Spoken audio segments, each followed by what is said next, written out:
This is Francis Ford Coppola.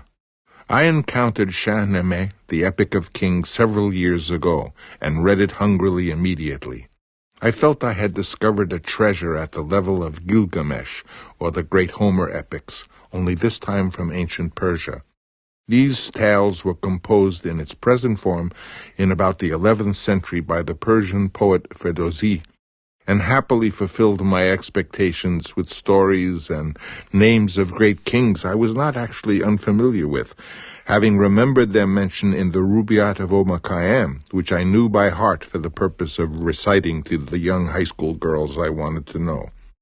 And shall take Jamshid and Kayikobad away. Well, let it take them. What have we to do with Kayikobad the Great or Kayikosru? But now I was reading the actual stories and found myself fascinated. In a wonderful poetic fashion, this was the definitive text on the theme of succession, the stories of kings and their sons, with the central thread being this inevitable difficult issue of succession.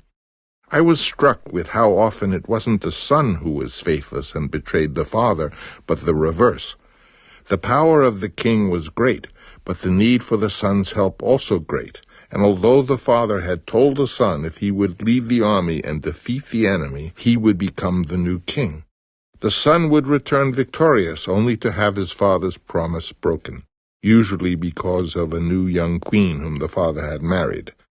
Consort, queen, mother, or temptress, often woven into the tale. Years later I saw an extraordinary and imaginative production of Shahnameh with shadow puppets and extraordinary images by the young artist Hamid Rahmanian, and realized how powerful these stories were, from the many kings to the fantastic Zal and Rustam, the great hero of this epic. Rustam, Superman coming from beyond the ages, always recalled by the kings of Persia to save their kingdoms. Rustam sires a great hero as his son, and though dearly beloved, accidentally kills him in a battle, and then in the great chapter 15 is challenged by Esfandiar, who is ultimately defeated in battle until Rustam himself is killed at the end of the epic by stealth and trickery. I envy the new listeners of Hamid's dramatic retelling of this story on audio, as I myself listened with the same enchantment I recall as a child listening to Let's Pretend on the radio.